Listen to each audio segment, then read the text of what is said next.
absolute legends. Look, I know you're just trying to get home. I feel your pain, baby. Don't worry, I've got some great tunes. Make every day less every day with BBC Radio 2.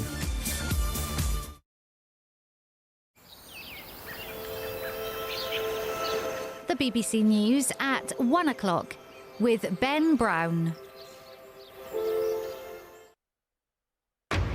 Today at 1, the Israeli army carries out another attack on Gaza's biggest hospital. It says Hamas was using it as a military base. Israel says it's now in control of the Al-Shifa hospital. Hamas has called the raid a war crime. Also this lunchtime, the Prime Minister brushes off questions about a plot to remove him. He says he's not interested in Westminster politics. An Olympic title-winning effort from Laura Kenny. It's the finishing line for Dame Laura Kenny, why Britain's most successful female Olympian is calling it a day. You're never going to have a perfect time to do it, but I can sit here today and say, now is the right time for me. 15 years after the university chef Claudia Lawrence disappeared, her mother tells us of her agony. It's been a sentence, a 15-year sentence. It's like somebody having an illness for 15 years. And is it or isn't it a Banksy? After much speculation, the elusive street artist confirms he did create this new mural in North London. In the northwest, Ramadan gold thefts as thieves target Muslim families when they're out worshipping at the mosque. And 110 in a fortnight. Marjorie recalls World War I air raids and rails against mobile phones.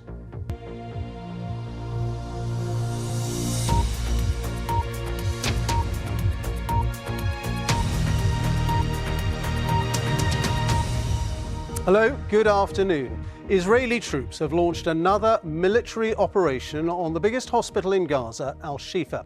It's full of patients and people who've been displaced by recent fighting. But Israel claims Hamas fighters were using the hospital here in Gaza City as a command centre and that 80 suspects have been arrested. The Hamas-run health ministry in Gaza says Israel has committed a war crime. Here's our correspondent Anna Foster. Gunfire rings out in the street near Gaza's biggest hospital. Inside it, medics are still working and patients are still being treated. For months, hundreds of displaced Palestinians have used the compound for shelter. Israel called its operation a targeted mission, saying it used caution and care. Hamas accused Israel of acting against all international laws. The IDF is conducting a high-precision operation in limited areas of Shifa Hospital, following concrete intelligence that demanded immediate action. We know that senior Hamas terrorists have regrouped inside the Shifa Hospital and are using it to command attacks against Israel. The Israel Defense Forces released these pictures, saying they show its troops under fire. It's a short clip which doesn't confirm the time or sequence of events. International medics who've worked in Gaza say their colleagues need to be protected.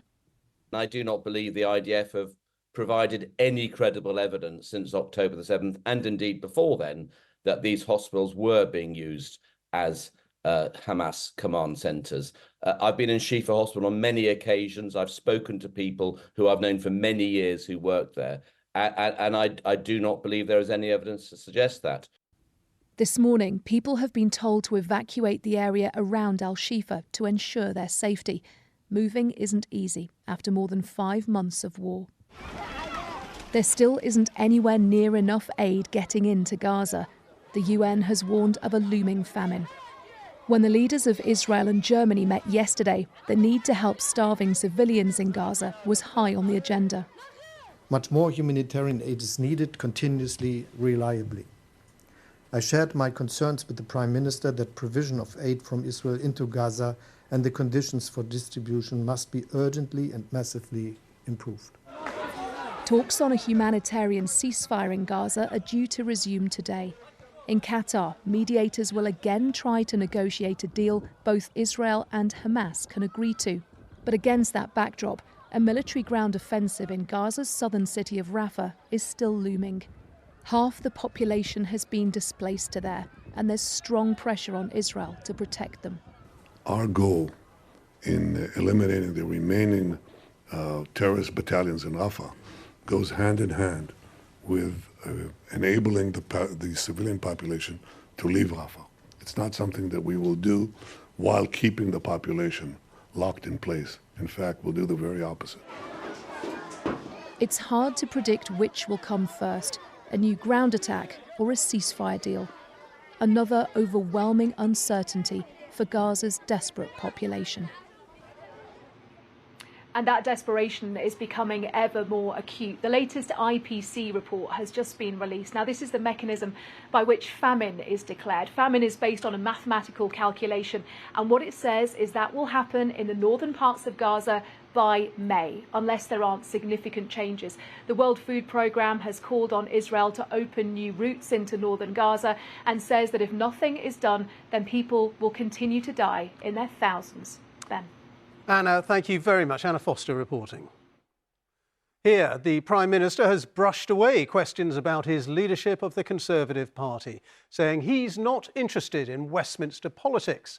Well, it comes after the Business Secretary, Kemi Badenoch, admitted that a small minority of the Tory party are speculating about ousting Rishi Sunak. She told them to stop it, and she says they should, in her words, stop messing around. Our political correspondent, Helen Catt, reports. Absolutely delighted to introduce the Prime Minister, Rishi Sunak. For Rishi Sunak this morning, it was business as usual. Small business specifically, as he told an audience of people who run them that the economy was about to bounce back. Our plan is starting to work. Inflation more than halved and falling fast. Growth higher than anyone expected. Debt on track to fall. But his visit to Warwickshire to announce £60 million of new funding for apprenticeships comes against a backdrop of deep unhappiness with his leadership among his own MPs. There's speculation they could even move to replace him with a fourth new leader in 5 years. I'm not interested in all Westminster politics. It doesn't matter. What matters is the future of our country. And that's what I'm squarely focused on. That's what I get up every morning working as hard as I can to deliver.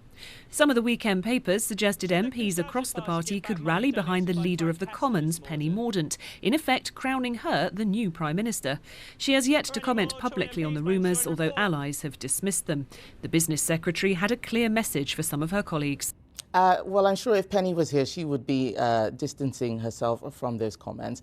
I've been saying for a long time that the small minority of MPs who think that this is something to be talking about should stop it. We have local elections. People need to know what the government and local government has been doing for them.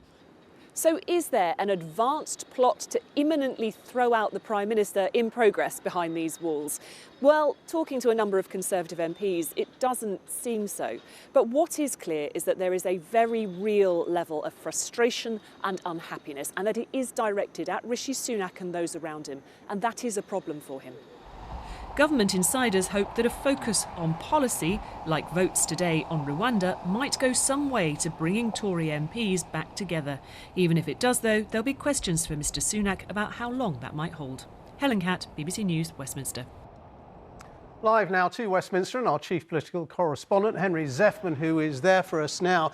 Henry, what do you think is fueling all this leadership speculation that we're hearing about? Fear. I think fear among Conservative MPs of a general election defeat is what is fueling this speculation. And I have to say, the mood among Conservative MPs this morning is really bleak. It certainly got a lot bleaker last week as well. Why? Well, there were a couple of big events last week. The decision from Lee Anderson, the former Conservative MP, to join Reform, the party where the Conservatives are losing some votes to the right. Also, the big row over donations by Frank Hester to the Conservative Party. But underpinning all of that is a bigger concern for the Conservative MPs, which is the opinion polls, which poll after poll show the Conservatives going down to the Labour Party by a very large margin at that general election whenever it comes. even some Conservative MPs who think that they're likely to lose to Labour at that election had thought that the margin between them and Labour in those polls would have narrowed by now, and it hasn't. And I think that is fueling some of these concerns, some of these jitters, some of that speculation.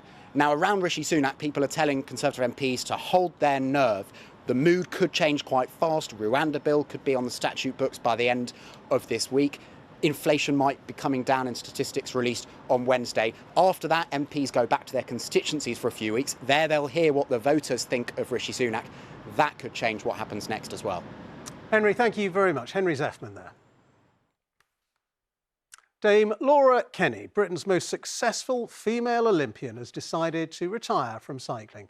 She won 5 Olympic golds and 7 World Championship titles in an extraordinary career on the track. Well, Dame Laura had been targeting a 4th Olympics in Paris this summer, but she changed her mind after the birth of her second child in July.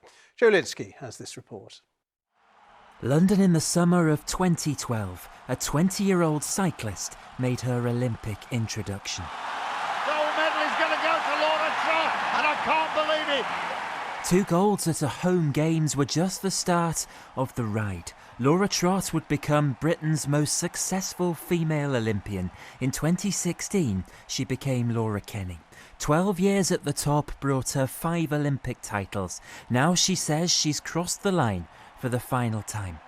So I have decided that I'm going to retire from professional cycling. I know, big, eh? I always knew deep down that I would know when was the right time.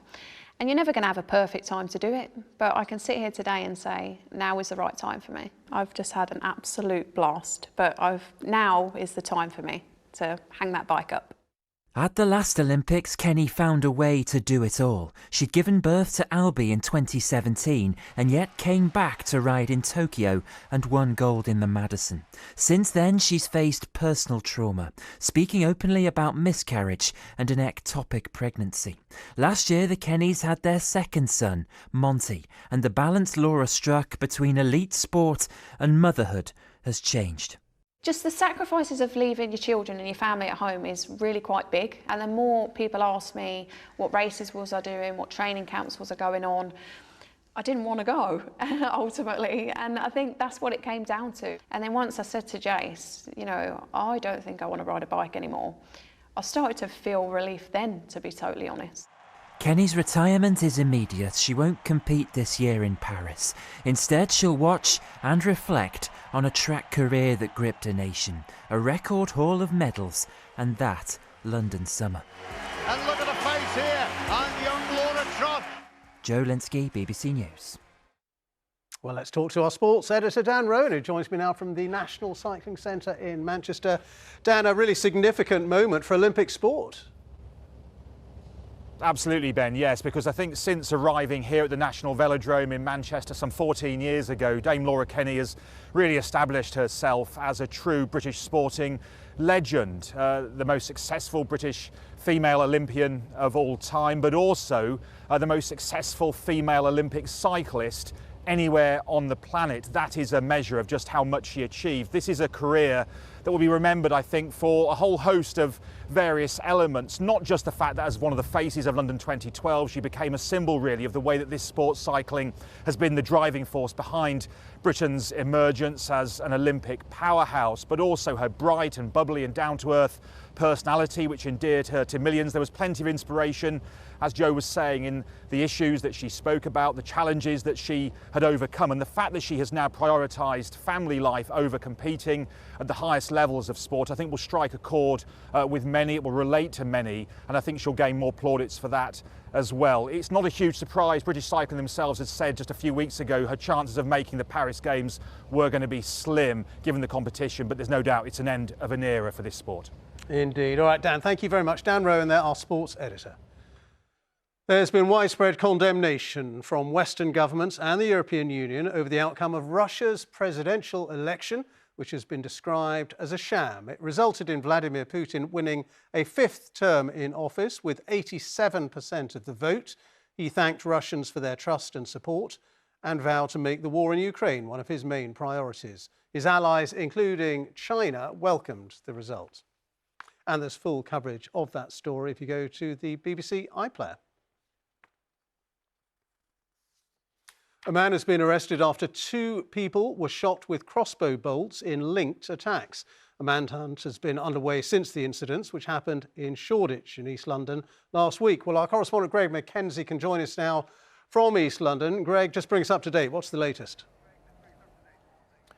Well, the police were first called to this estate on the 4th of March after a 44-year-old woman heading home from work was shot in the head with a crossbow bolt. That's like a dart-like projectile. It was her husband that heard her screams and came to her aid. Now, residents who I've spoken to today initially thought this was a random attack, an accidental attack, and then only last Thursday, a second attack. A 20-year-old man shot in the neck. Now, residents say they were petrified, many not coming out of their homes after dark. And then the police confirmed this morning that they made an arrest. A 47-year-old man arrested last night on suspicion of attempted murder. They say that they have confiscated a crossbow, and this individual had been arrested carrying a nunchucker and also a substance in a bottle. He's currently being questioned at an East London police station. Greg, thank you very much. Greg Mackenzie reporting. And the time is just 1:15. Our top story this lunchtime. The Israeli army carry out another attack on Gaza's biggest hospital. Hamas have called the raid a war crime. And still to come. And has Banksy struck again? Certainly seems so, and it's bringing out the crowds here in North London. And on North West Today, just after 1:30, Marjorie may be 110 in a fortnight, but she has vivid memories and strong views. We'll chat to her. And Manchester United upset Klopp's long Liverpool goodbye, winning an FA Cup thriller in extra time.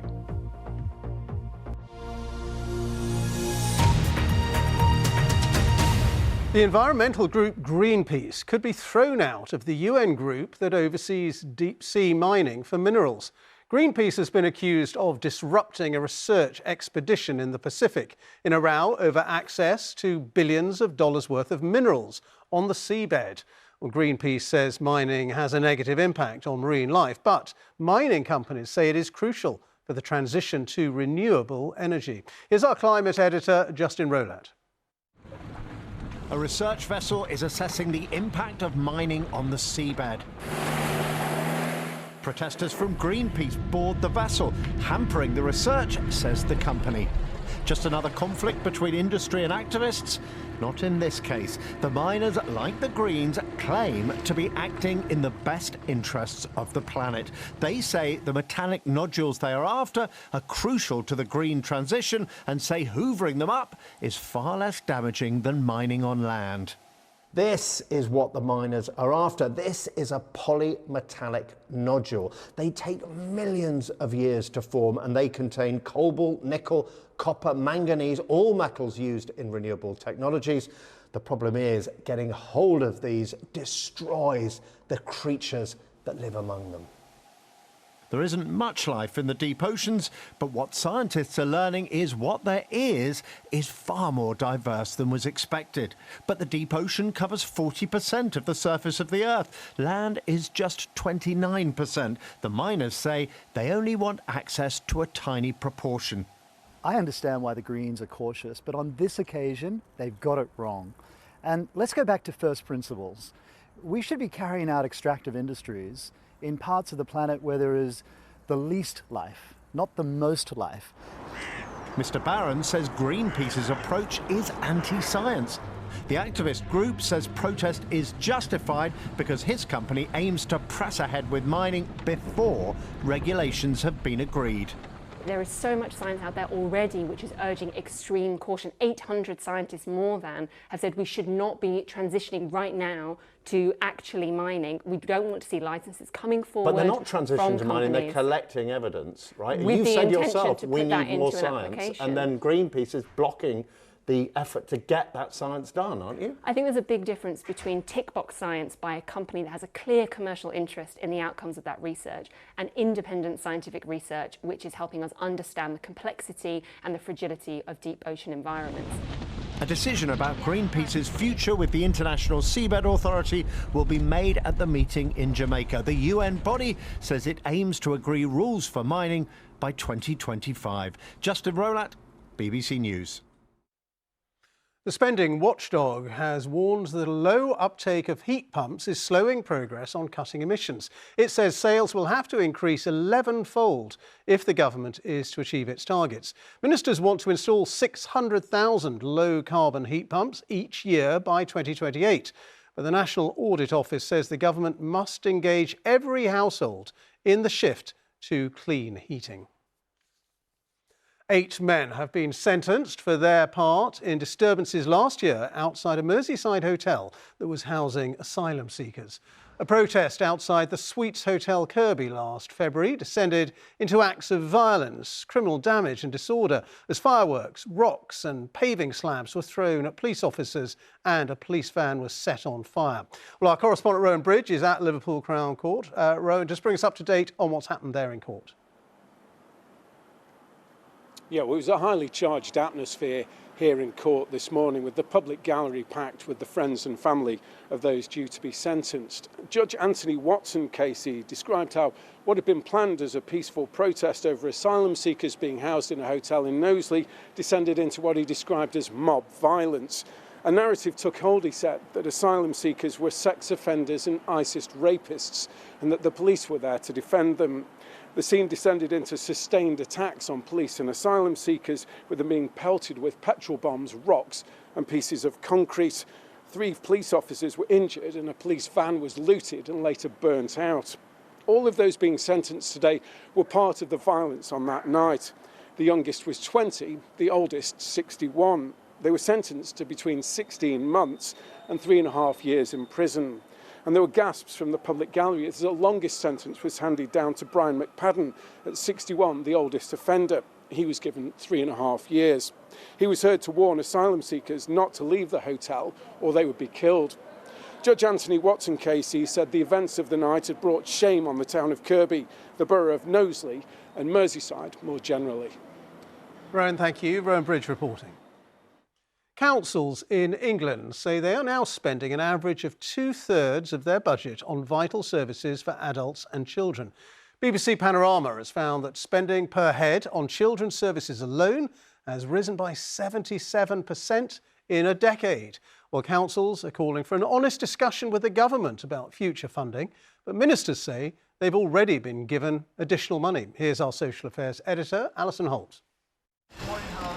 It's 7:30 in the morning and 17-year-old Harley is getting the school bus.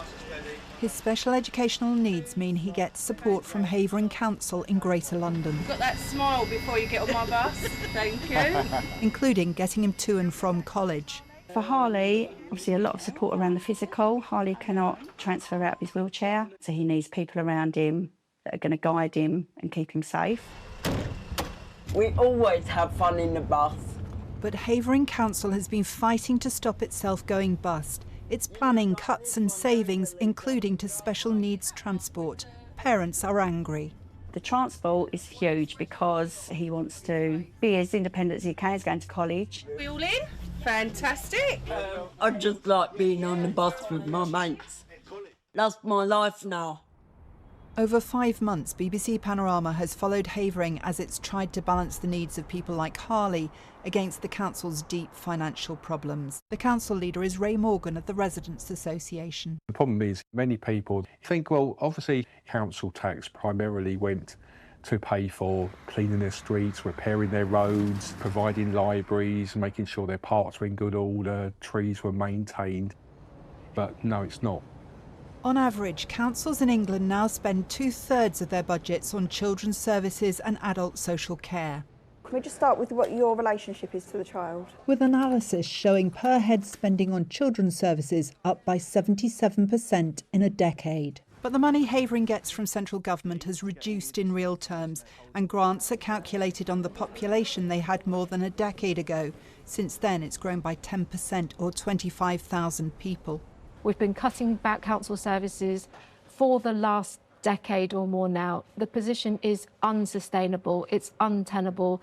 So we're not sticking our heads in the sand. We want people to listen and we need a response. This is my letter to the Minister. In early March, the government told Havering it could borrow up to £54 million to avoid going bust. It says it's given local authorities extra funding, but they are responsible for their own finances. Wilma. Even with the loan, Havering residents will find most cuts still go ahead, and more are likely to be needed. Alison Holt, BBC News.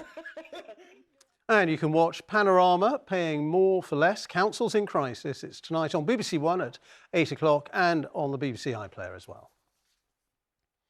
2 city traders who were jailed in 2015 over charges of conspiracy to defraud by rigging a major interest rate will find out today if they have won their appeal. Tom Hayes was jailed for 14 years and Carlo Palumbo for 4 years over the so-called LIBOR rate scandal.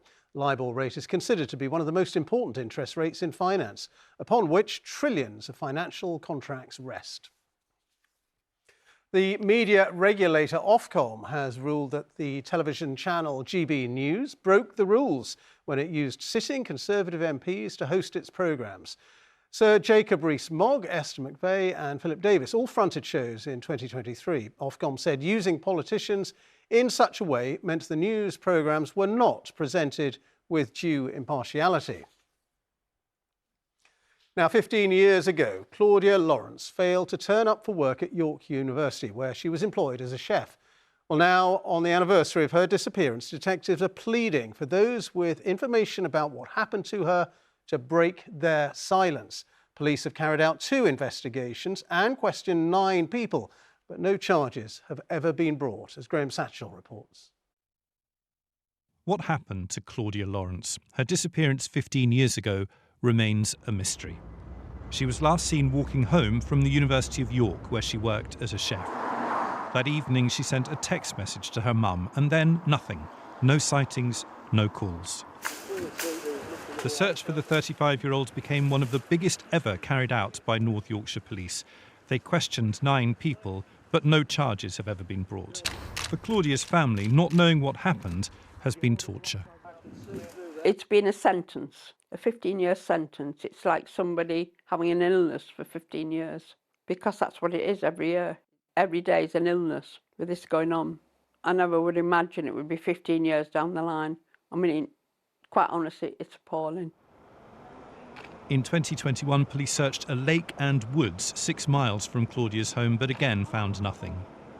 Detectives are treating her disappearance as suspected murder.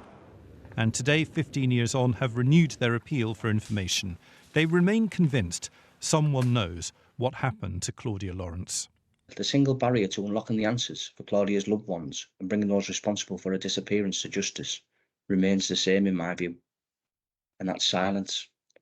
Silence from the people who know or may suspect what happened to Claudia, but have, so far, for reasons that are only known to them, been unable to come forward to the police. Claudia's mum goes to church every day. She continues to pray for answers. Graham Satchell, BBC News.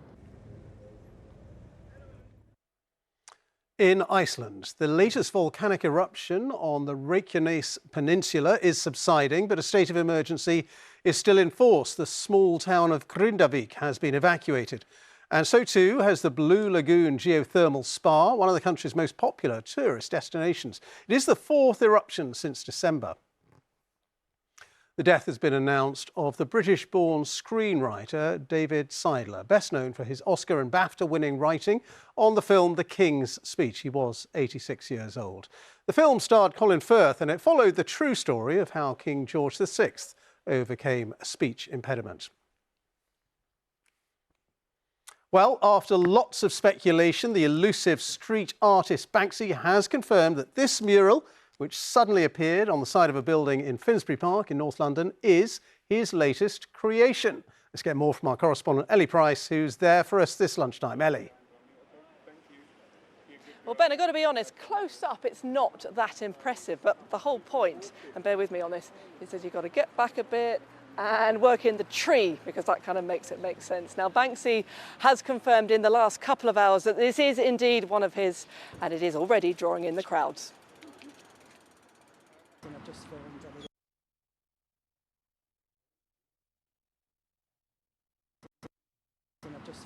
When Banksy comes to town, so does everyone else. What do you reckon then? I think it's amazing, honestly. I've always known about Banksy's artwork. I didn't actually know that there was going to be one so close to home, so yeah, really nice to see. I think it's incredible. We were just out on a little morning walk and just happened to stumble across it, and I think it's wonderful. A delight for people living opposite. I came inside the house and I started calling the children, wake up, something is going on out there. Even by this morning, the artwork had already attracted international interest. They'd heard about it watching the telly in the hotel. So we just took the bus. We're leaving in 2 hours, but we just came here to see it. Locals told us the wall got its makeover in the early hours of yesterday morning. The green, which appears to be the same colour as Islington Council's signage, being taken as a statement about our environment. But it doesn't make much sense without the tree. This is a particularly big thing because of its scale and because of the clarity of the message and the fact that it exists in this built environment in a really clever and smart way. The last time anyone found a new Banksy, this one in South London, it was removed in less than an hour. The local MP here, who also rushed down to see it as soon as he heard, was pretty confident this one will stay. Already it's put us on the map. Finsbury Park has got a Banksy. The wall clearly needed repainting anyway, so Banksy's just helping out. Confirmation this work, which doesn't have a name yet, is the real deal, will only attract more visitors. And at 30 foot high, with a big tree in front of it, it's hopefully not going anywhere soon. Ellie Price, BBC News, Finsbury Park in London. Well, Darren Betts here with the weather, and Darren's been doing his own bit of street art. Yeah, it looks good, doesn't it? Very colourful scene out there today, Ben. This is a Weather Watcher picture, actually, and it was taken in South Lincolnshire, and these are fields of daffodils. And it feels like spring today, where we have the sunshine and feels quite warm as well. Things may turn a bit greyer out to the west, mind you, because the weather is going to start to change. You've got this cloud coming in from the Atlantic. That's going to bring some rain into Northern Ireland during this afternoon, and the winds will be picking up out across the west as well, but it's a southerly wind. That's bringing us the warmth, the risk of the odd shower, mainly in the southeast of England, but many places will be dry. And these are the temperatures we've got, similar to yesterday. Widely 14 to 15 degrees, could make 16 in the southeast of England. But we've got that rain coming into Northern Ireland, and we'll see a couple of bands of rain actually sweeping eastwards overnight. Second one could turn a bit heavy with some gusty winds in Scotland, gales perhaps in the far north, but the rain does tend to ease off later on in the night. But because we've got cloud and we've got some breeze and a bit of rain here and there, it's going to be a bit milder than last night, perhaps no lower than 9 or 10 degrees. You can see those two bands of rain just tend to decay, turn more showery, many places brightening up with a bit of sunshine. It will keep a few showers for England and Wales, perhaps Northern Ireland. The earlier heavier showers in Scotland should move away. The winds will ease as well, and we'll get more sunshine around here. Maybe a little bit cooler for Scotland and Northern Ireland, but still 12 or 13 degrees. And again, we could make 16 degrees across some eastern parts of England. Could see a bit of rain though in the far southwest of England by the end of tomorrow, and this weather front is going to move back northwards again. Doesn't know whether it's coming or going, but it will bring some rain, perhaps just for a short while in Northern Ireland, maybe into southern and eastern parts of Scotland. Most of the rain will run across Wales, across the Midlands and Northern England. It may well brighten up later on across Scotland and Northern Ireland, and we shouldn't see too much rain in the southeast of England. Here it's still mild, temperatures 16 or 17 degrees, but further north, to the north of that developing rain, things are cooling down a touch. Now, we're all going to see some rain over the week ahead. There may not be too much rain in the northeast of Scotland, and we'll miss most of the rain in the southeast of England. It's going to be in the west that we'll see most of the rain, particularly across western parts of Scotland. As we head into Thursday, we've got more weather fronts coming in from the Atlantic, together with stronger winds, and this will bring wet and windy weather for Thursday across Scotland and Northern Ireland. But even by the end of the week and into the weekend, we keep the windy theme going.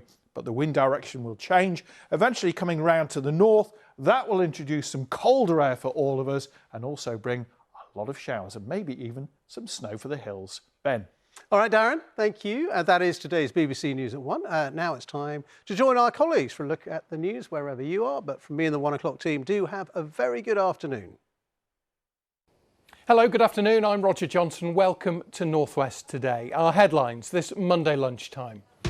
Ramadan gold thefts as thieves target Muslim families when they're out worshipping at the mosque. She's 110 in a fortnight. Marjorie recalls World War I air raids and she rails against mobile phones. And Manchester United upset Klopp's long Liverpool goodbye, winning an FA Cup thriller in extra time.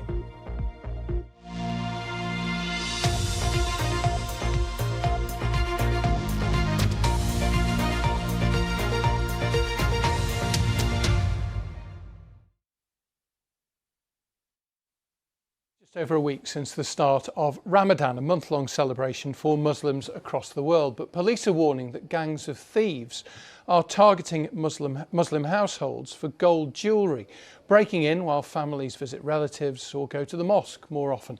They have, as a result, stepped up patrols in Oldham and in Rochdale, where there has been a spike in thefts. Here's our social affairs correspondent, Abby Jones. When I saw that CCTV, my heart dropped. I didn't expect to see 3 men covered in balaclavas walking through my house, a place I consider my sanctuary. The men, brandishing screwdrivers, ransacked this family home in Rochdale, turning the security camera around when they spotted it recording them. Their target was gold. They went through everything. They looked through cupboards, they flipped pillows over, they flipped couch cushions over. This homeowner wants to share his story to warn others during Ramadan, but is too frightened to show his face for fear the thieves might return. There's a lot of word going around in the community of thieves entering homes looking for gold. Muslim people will become more of a target for these types of things. They go to pray at mosques 5 times a day, and that just leaves the home more vulnerable. This gold jewellery was taken in a burglary in Ashton-under-Lyne last year. Since last August, more than £1 million of family gold has been stolen in Greater Manchester. This is a crime that really affects communities and the type of valuables that they're targeting, which is family gold. I mean, it's sentimental value. It's been passed from generation to generations. Greater Manchester Police has increased its patrols and is also knocking on doors to warn householders. Hello. Hi. Hello. Hi. I'm PC Latif. Offering advice like leaving lights on and storing gold away from the home. It's like a worrying thing, this time of the year. When we go to mosque, we should be concentrating on what's going on in mosque to our prayers. But in the back of the head, we're thinking that, I left my house empty. The thieves caught on this CCTV weren't able to find what they were looking for. But their actions have had a devastating effect on the family whose home they broke into. Every single noise keeps reminding us of that time. We lock everything because these thieves, they're clever. Abby Jones, BBC North West Tonight, Rochdale. 7 men who took part in a violent protest outside a hotel housing asylum seekers in Knowsley have been jailed for a total of more than 18 years. 3 police officers were injured in the riot last February, which began as a peaceful protest, but descended into what the judge called hostile mob violence, adding that it brought shame to the town of Kirkby and the borough of Knowsley. An investigation's underway into why 2 NHS patients had to wait more than 6 days in Lancashire's A&E system. The Lancashire and South Cumbria Integrated Care Board is refusing to say which hospital or hospitals were involved. It says the cases were complex, though, and not routine emergency admissions. Police say a man who died when he was hit by his own car was trying to stop it from being stolen. 2 men have been questioned on suspicion of murder. The 57-year-old was hit by the Land Rover on Olympic Street in Beswick in Manchester on Saturday morning. Police made an arrest for alleged tragedy chanting during yesterday's FA Cup quarter-final between Manchester United and Liverpool. Greater Manchester Police haven't said whether the person arrested at Old Trafford was a United or Liverpool supporter. The Football Association says that it condemns any offensive chants in football grounds. Now, last month on North West Tonight, we featured twins Thelma and Elma. At 105, they had just moved into the same care home in Lancashire. And I asked if there were any other centenarians with interesting stories to tell. Well, we had lots of suggestions, and thank you to everybody who wrote in. We're working our way through them. I have just been to see Marjorie Hodnett. She's 5 years older than these pair, and will celebrate her birthday on Easter Monday. She may be 110 in a fortnight, but Marjorie is still as sharp as a pin.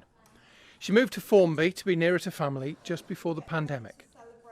I was born in Harleston, then we moved to Wembley. You may have heard of that. Indeed. And I remember the trees being cut down to make way for the stadium, and I remember that stadium going up. And of course, those two towers were known all over the world, but they couldn't be kept because they were not built of brick or stone, they were made of concrete. And so they just had to be broken up. Now it looks like any other stadium with a great... You're not a fan of the arch? No, I'm not fond of the arch. Marjorie was born just before the outbreak of the First World War. She has a vague memory of her father going off to the front, but has a more distinct recollection of the conflict coming closer to home. When there was an air raid, we had kept a mattress under our big dining room table. And I can remember, and I kept hearing Zeppelin, Zeppelin, Zeppelin. I thought, oh, that's a nice word. And that's the first word I learnt to say. The world has changed significantly over the 11 decades Marjorie's been alive. When I asked her the biggest change she's seen, the question barely left my mouth. Mobile phones. Right. I think they're a menace. I don't think anybody under the age of, well, shall we say 16 should have one. They've got to get to know people as human beings, not things on a phone. Marjorie certainly knows her mind and won't be put off celebrating her birthday when it falls on a bank holiday. Well, I don't care what they say. They say I have to celebrate it on Tuesday. No, that's not my birthday. My birthday's on Easter Monday and it's bank holiday, and that's when I'm going to celebrate it. Quite right too, Marjorie. She is a real character. We're going to hear more from Marjorie on North West Tonight at 6:30. She really, really is a character, and she is as sharp as a pin. Now, football. Manchester United reached the semi-final of the FA Cup after a 7-goal thriller against Liverpool yesterday. You may well have seen it. United's winner came in the last minute of extra time. Amad Diallo scoring with virtually the last kick of the game. United will now play Championship side Coventry in the semi-final, while Manchester City will face Chelsea. Changed our style, the system especially, and from that moment on we took back the initiative and we believed in it and we created chances and we scored goals. I cannot ask for more. I can't. The boys gave absolutely everything. We had start was not great. And then our decision making was in some moments not great. We could have found a better player, the counter-attacks, but how we played in moments was absolutely exceptional. We didn't use it, and then you have to accept the result, and that's what we do, obviously. Congratulations to Man United. Disappointment for Liverpool, still in the hunt for 3 trophies, I think. United perhaps on course for a repeat all-Manchester FA Cup final again for the 2nd season running. We'll have to wait and see. Right, let's have a look at the weather. Here's Rob. Hello there, good afternoon to you. Well, we've had a fairly dry and settled day. There's been the odd bit of cloud and isolated shower moving around, but those temperatures have still been fairly mild for this time of year, particularly when that cloud has broken up. We've had highs of around 14 to 15 degrees Celsius. It's when we head into this evening that things will start to change. We get this band of wet weather sweeping its way to the east. That will bring some rain and more cloud. That rain will fall heavy in places, but overnight lows still fairly mild, between 9 and 10 Celsius. Those winds, though, will be fairly high for the likes of the Isle of Man, so wind gusts throughout the night will be pretty strong. As we head to tomorrow morning, you can see that this band of rain starts to clear away. There will be the odd isolated shower still in place, but temperatures still fairly mild for this time of year, 14 to 15 Celsius. And the outlook for the rest of the week is very much a mixed bag, with temperatures taking a dip towards the weekend. So slightly different surroundings for the moment. We've got the builders in our main home. However, I will be here as normal in our temporary home at 6:30 for North West Tonight. I hope you can join us then. But in the meantime, from all the lunchtime team, thank you for watching and have a lovely afternoon. Bye-bye.